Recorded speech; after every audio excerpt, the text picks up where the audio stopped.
Welcome to this episode of End of Life Conversations. I'm Reverend Wakil David Matthews. And I'm the Reverend Mother Ana Luisa Armendariz. In this podcast, we share people's experiences with death and dying, grief and loss, and the end of life. Every episode, we are so honored and blessed to share stories with amazing, compassionate, and wise guests. So let's get started.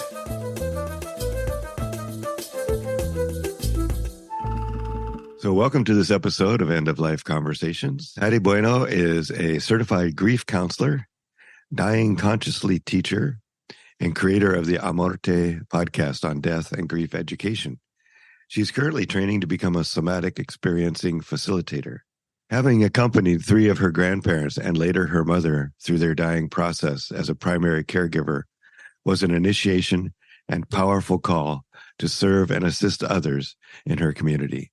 She's the mother of 2 beautiful men who are married, and she just became a grandmother. She lives in Mexico City and has been supporting terminally ill patients and their families on their dying and grieving journey for the last 15 years. She offers workshops, teaches Death Rites, and offers one-on-one bereavement sessions.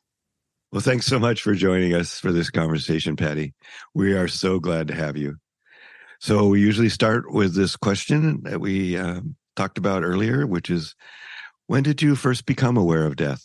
Hello, Wakil. Hello, Ana Luisa. It's so nice to be here with your audience, speaking about this very important conversations around death and grief. And for me, my first experience and awareness around death was, I can't remember if I was 12 or 13. I was living in Costa Rica at the time. My mother's Costa Rican, my father's Mexican. My stepfather was American. I was born in the US and have been living in Mexico for the last 35 years. So I was between 12 and 13, and we were at this club that's in a mountain. It's called El Castillo, and we were having a family picnic. And an older gentleman at the table next to us in the forest, they were having a barbecue as well. We were all doing picnics. He had a heart attack. And I remember an ambulance arriving, help arriving, and paramedics trying to save his life, and he didn't make it. He died. And there was a vial left behind. And I remember I was just so amazed and taken aback from how precious, just in that moment, a little while before he was with his family enjoying his Sunday afternoon, and how precious life is, how we don't know when it will be our last moment. And I saved that vial for many, many years as a reminder of how fragile life is and how important death is as kind of like our ultimate spirit guide, or, awareness of life, of living a full life. And then a couple of months after that, I started dating. My first boyfriend had just lost his mother. He was 15, I was 13, and his mother had passed away about 6 months before we started dating. And so I went through his grief journey with him, we dated for 2 years. And I remember so much of my own grief coming up. I hadn't lost a family member or anyone close to me, but to death. But how I had experienced so many other losses and so many other deaths, even though they weren't physical deaths. And so from a very early age, I remember death being just like this very wise and important teacher on my shoulder, just reminding me how precious life is. Really? Well said. Well said. Wow. And it's so beautiful that at such a tender time in your life, you were already starting to have this awareness of the fragility of your life, the fragility of all of our lives, right? So based on that, Patty, how does that origin story create the thread of your life now and the work that you do? How did you come all the way this direction? Well, as I mentioned, it was about grief. For me, it was about grief and loss and many different, many different ways of how that showed up in my life. When I was very little, when I was a year old, I moved with my grandparents to Mexico. And so I was without my mother and father for like 4 years. And then I returned to live with my mother in the US when I was about 5. And so first it was like being without my parents and being with my grandparents and the love I felt for them. And then moving back with my mom, and, it's a different language, kind of felt like an adoption, like living without my grandparents and moving back with my mother who had remarried. I had a sister who was 3 years younger than me that I only saw on vacations, and she spoke English, I spoke Spanish. And so these other, embracing other cultures, then moving to Costa Rica and immersing into Spanish again after, speaking English at home, and then moving to Mexico when I was around probably my early 20s. Yes, it was my early 20s. My parental grandfather became ill. He had cancer, and he was like my father. And I was very, very close with him, and I accompanied him on his 3-year journey with cancer until his terminal phase, where he was basically put on morphine until his organs shut down, and him not wanting to live anymore and trying to respect his decisions. But at that time, it wasn't legal in Mexico, because now it is. I don't know if you guys are aware. We don't have euthanasia in Mexico, but there's this thing called sedación paliativa, which is palliative sedation. I think you translate it. Okay. Which is where, like, when someone is in a lot of pain from a terminal illness, they usually, they prepare like a cocktail and you're just medicated until your organs shut down, which is different from euthanasia. So I accompanied my grandfather through several surgeries and just a lot of pain and radiation and chemotherapy in the last part of his life. And we were able as a family, because he went into this palliative sedation at the end of his life, he was able to say goodbye to all of us. And how important all of that was, what a difference it made to be able to say our goodbyes. And then my maternal grandparents had cancer at the same time, and they died within a month difference. Wow. And so they were ill for, I think it was 1 or 2 years. And so I made many trips to Costa Rica with my mother, with my aunts, and accompanied them on their dying journey as well. And then after that, my mother had ovarian cancer, and I was her primary caregiver for a year. And we came to California with her sister and stayed at her house. She died in this room, actually, where I'm here now. This is where she spent her last 6 months. It was beautiful. She was in hospice care, and she had taken care of like all, her death wishes, what she wanted to do after she died. And we also, as a family, were able to say our goodbyes to her, and how important, how different it was for all of us to be able to really go through the dying process as a family made all the difference in the world. And so when all of that happened and I went back to Mexico, I realized how important it was to have all of that support in hospice that we were offered here. And so when I went back to Mexico, I decided to become a grief counselor because I had already accompanied several of my family members, and seeing how important that work was and how it transformed my life. Yeah. I wanted to offer it to other people.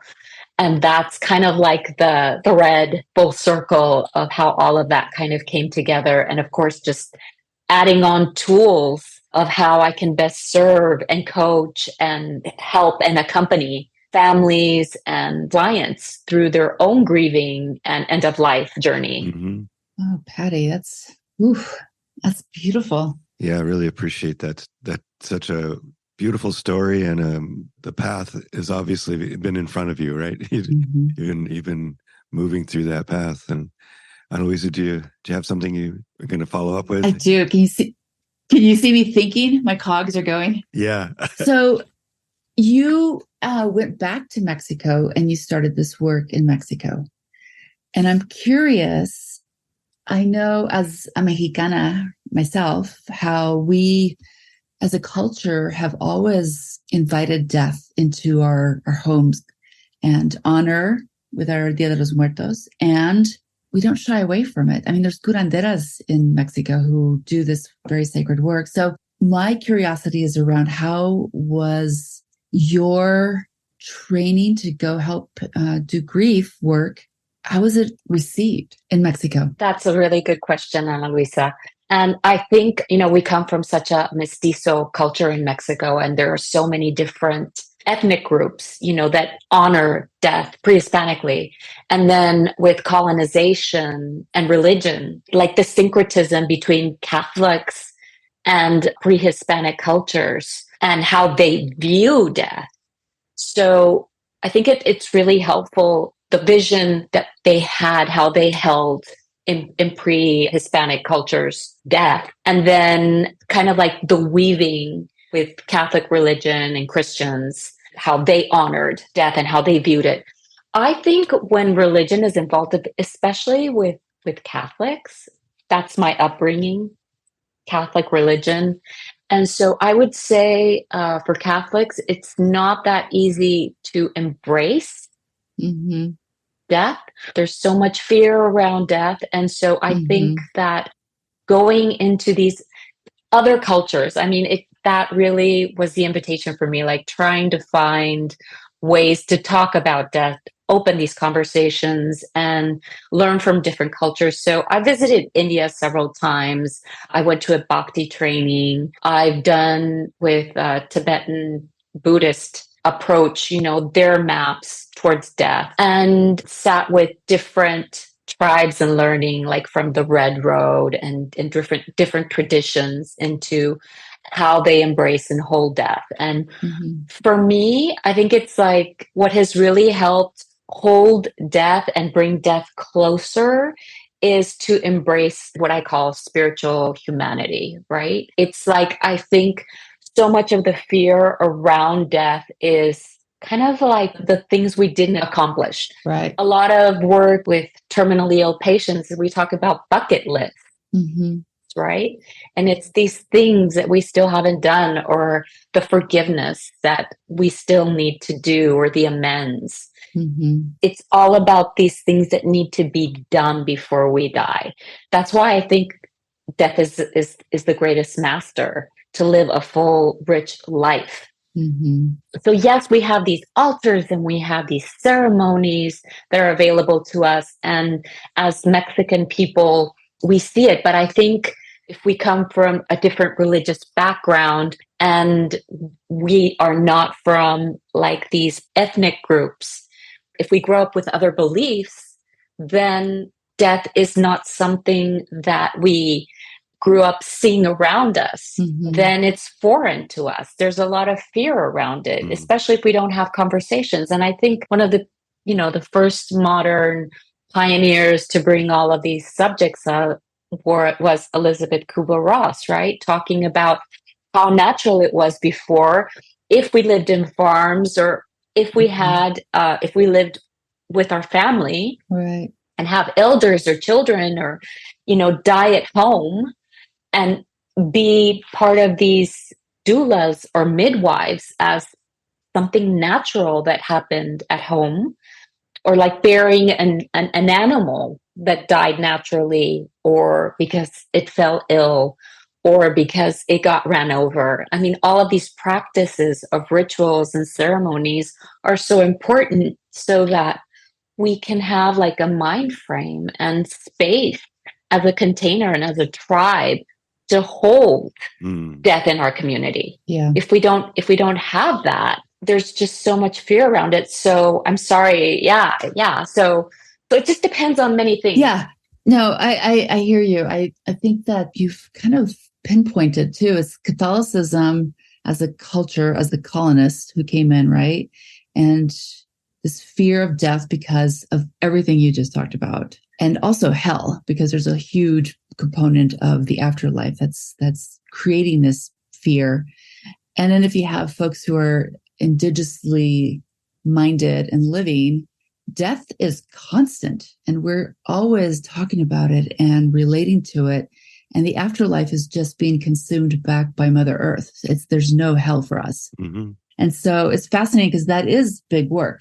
That is very big work for all of us, Christians, Catholics, anybody who's worried about that afterlife component. I think that's a huge, huge hurdle for our work. Yeah, exactly. Yeah. And I think to prepare for end of life, a big work we can do in preparing for that is our small everyday grief. Mm-hmm. Mm-hmm. How we're just surrounded by loss constantly. And if we can make that part of our everyday living, become more aware, be more conscious about it, it helps us expand our containers. Yeah. Mm-hmm.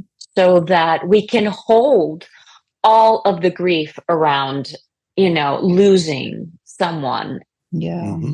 I love that. And so by being able to have this larger container and holding our grief, ending of relationships, moving, loss of a job, a friendship that's over, like everything that happens, like just even seasons, like honoring those seasons, Mm-hmm. Yeah. And the syncretism also of Day of the Dead in Mexico, as you were talking about, Ana Luisa, it's like the altars are for asking. Altars are usually, we place sacred objects on altars or sacred beings on altars, and it's like asking for something. And then the difference of offering, which is kind of like the veils that come together with these pre-Columbian, pre-Hispanic traditions, ethnic groups, where we're offering to our dead, we're offering to our loved ones, we're offering to Mother Earth. It's like us giving gratitude and offering something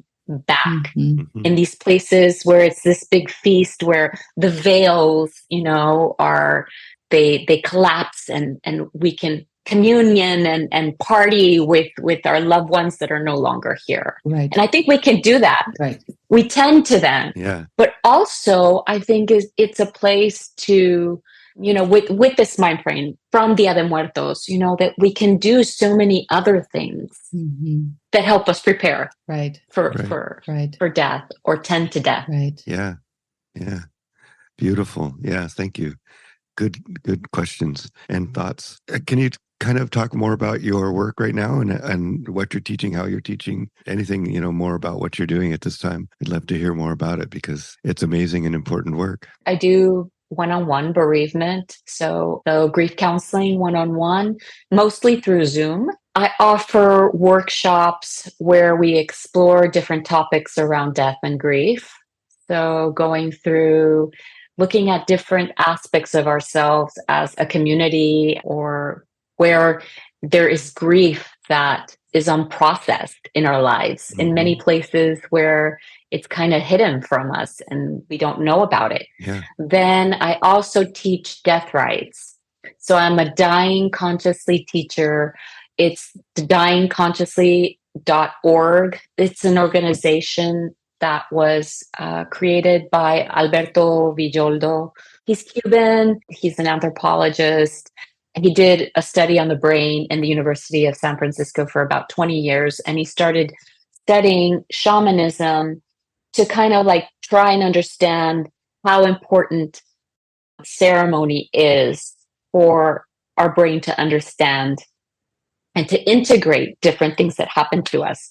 So he has a school called the Four Winds, and I went through a medicine wheel, which was about a year's training where you just through ceremony integrate many different experiences in your life. And so he teaches Death Rites. So I became a Death Rites teacher, dying consciously teacher, and it's kind of like what you go through towards the end of life to help yourself prepare. So like recapitulation, doing certain ceremonies, just going through all of the things, kind of like the bucket list of what's important for us so that, we can go in peace. And so again, it's a lot about closure, right? And preparing ourselves to go. Yeah. Yeah. And I love that you've said a couple of times that this is that this preparing for dying and this working with death is a breath by breath kind of thing. We are dealing with death in every moment of our lives in many ways, and it's so important so that it doesn't just surprise us.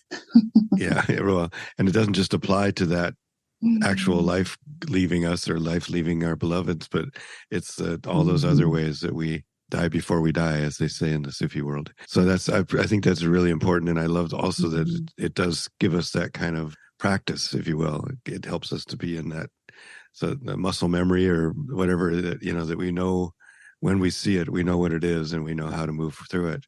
And I guess for me, the other piece that I'm interested in your thoughts on are, what kind of counseling or counsel do you give people who are trying to hold both of those, that are trying to hold the despair and the worry and the fear with the joy and the beauty and the those are both going on all the time, right? So is there something specific that you've found is useful for working with people in that? Let me see if I can remember the words. Okay, so grief are all of the feelings that come up with loss. And it's like we never tell someone when they're happy, it's time to get over that happiness. It's like, it's going to take how long it takes, with sadness, with anxiety, with all of the feelings. There might be guilt around it. There might be shame. There's so many pieces that come up. And so mourning is the outside part we do with the grief we live. So mourning is what's important so that we can move through the grief. I mean, if we're grieving and we don't have a space or community to express that grief, to share how we feel without people telling us, many of the times people that love us and that want the very best for us. And it's so hard for them to hold our grief because they've never dealt with their own. Right. And so that's mourning, like having these mourning communities. So it's like we have these maps and we have to just keep practicing them with everything that arises in our life. Yes. So that we can prepare. And by prepare, I don't mean in any way that if we lose a loved one, we won't be sad, we won't cry, we won't miss them, we won't have all of these feelings, and we won't go through the grief and mourning of losing a loved one. That's just not possible. That's why they go hand in hand, and just preparing for that journey and for all of it is part of life, knowing that that's part of what we're going to go through.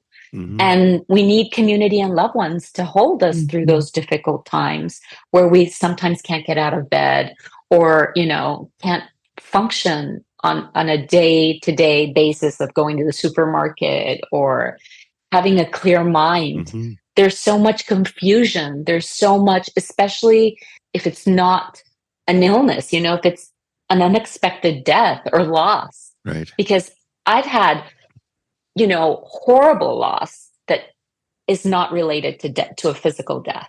And how hard it has been to move through that has been just as difficult as a physical death of a loved one. Sure, yes.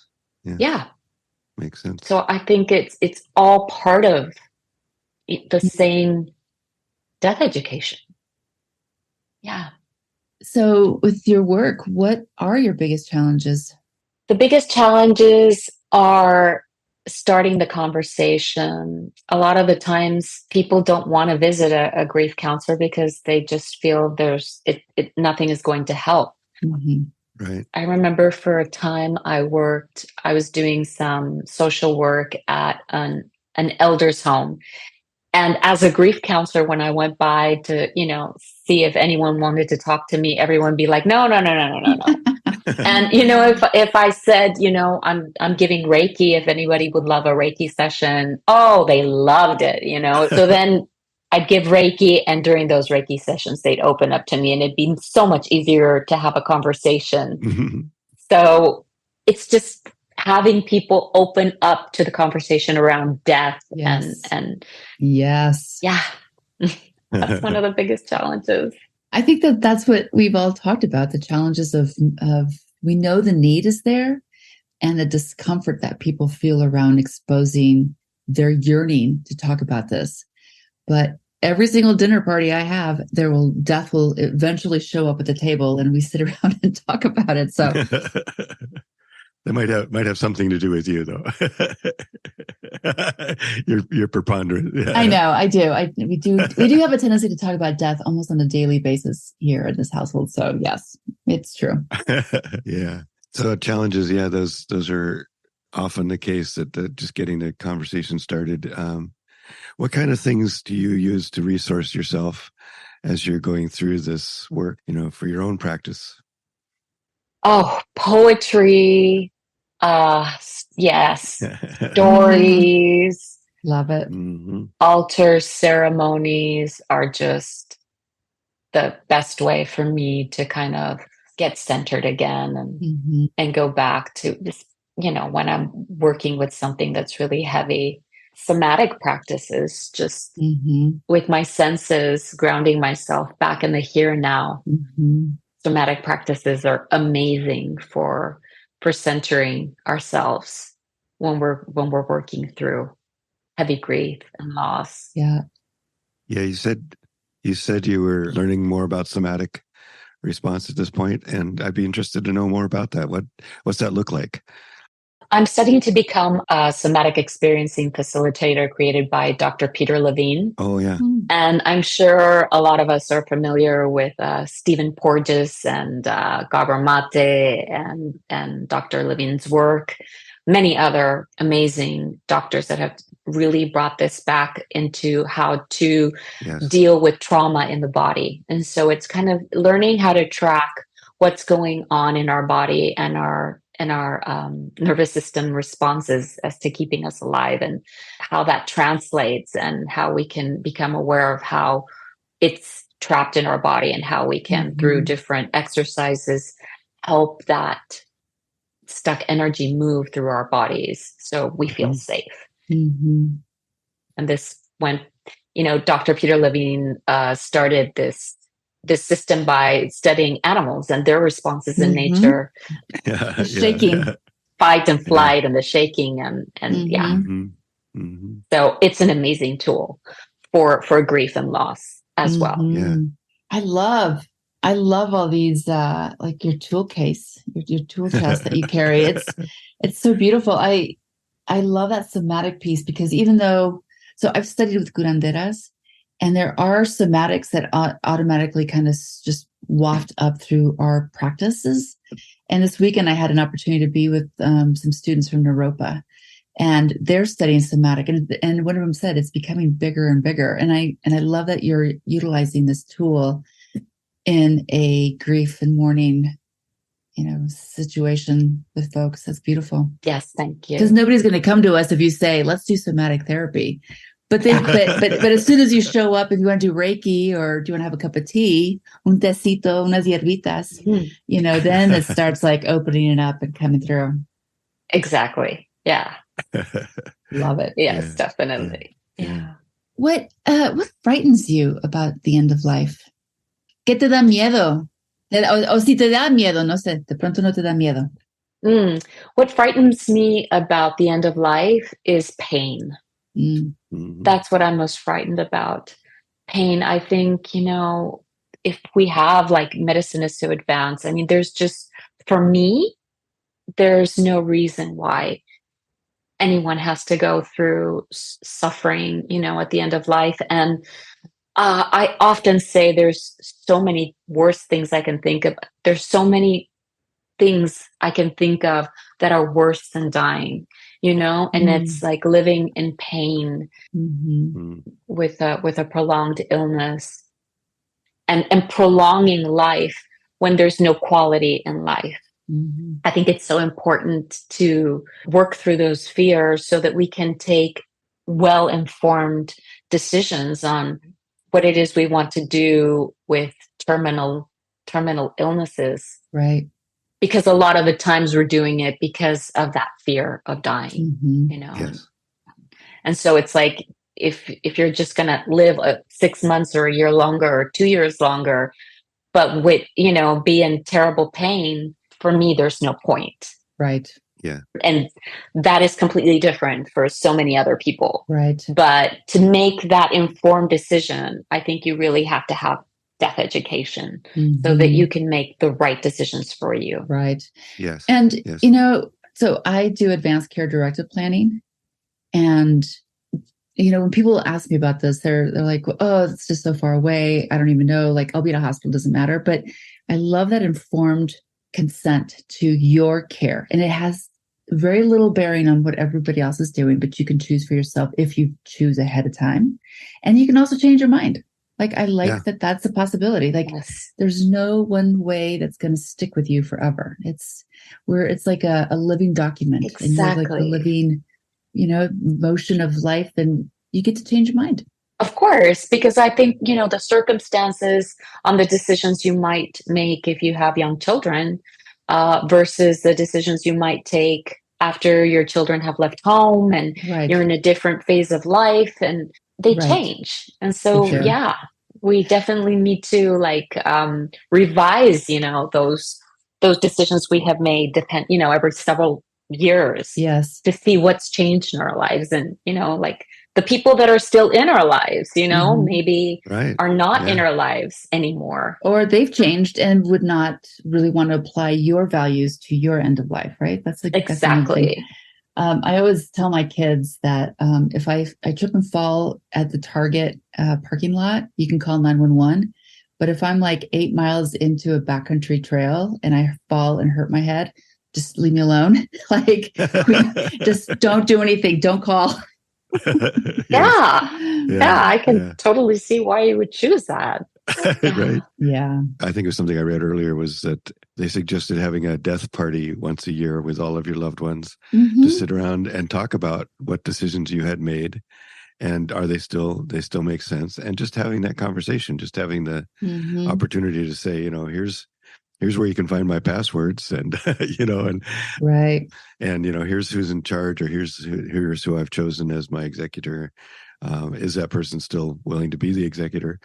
Pass around a glass of wine, and have just a party for that reason, which is, I think, speaks to your point. This is something that is a dynamic dialogue that needs to continue, and as life changes, these decisions can change. I think that helps people, because otherwise they get stuck. They think, oh, if I put this down now, it's going to be this way, and I'm not sure that's really what I want, and so I'm not going to put it down at all. Yeah. And also, I find that folks who are suddenly find themselves in a terminal illness or just kind of an end of life that was not expected, and then you have to make these decisions. It's like it's too much for us to incorporate into our being at that moment, having never thought about the end of life. That, again, like that brain work that you talked about, you're just expanding that container slowly so that when you get confronted with something that is really important, you're able to metabolize it and bring it forth and have a clear understanding of what you really want. So, well, we really appreciate you. The work you're doing is just impressive, and thank you so much for being willing to come and participate with us and have this conversation and continue the work. Really appreciate it. So we like to end with that poem you sent. Would you like to read it yourself? And I would love to read it. And if you don't mind, I'd love to read it in Spanish and in English, if that's okay. Yes. Perfect. Oh, Patty, you can read it in Spanish and I can read it in English, because I have a copy here too. Perfect. Okay, wonderful. We'll do that then. Okay, so I'll read it in Spanish. A veces el colibrí, a veces el cuervo, a veces el tecolote nos dice cuándo hemos de irnos, pero nosotros, los mexica, no morimos, solo cambiamos de casa, de cuerpo, y cada año venimos aquí. Poema Nahuatl. Sometimes the hummingbird, sometimes the crow, sometimes the owl come to tell us when it's our time to go. But we Mexica do not die. We only move to a new house, a new body, and each year we come back to visit our old home. and Nahuatl. Mm. Oh, that makes me so happy. Yeah. I love that. Yeah. And we'll put that in our podcast notes along with the information you wrote after that for us about the where that came from and the culture that comes from. So that was really beautiful. Thank you so much again. Friends, we have some wonderful guests lined up. In our next episode, in a couple of weeks, we'll be hearing from Miss Margaret Johnson, a wonderful centenarian and formal social worker and spiritual director. Ana Luisa will be interviewing her from her home in Colorado. We look forward to seeing you then. Thanks so much for joining us on the End of Life Conversations.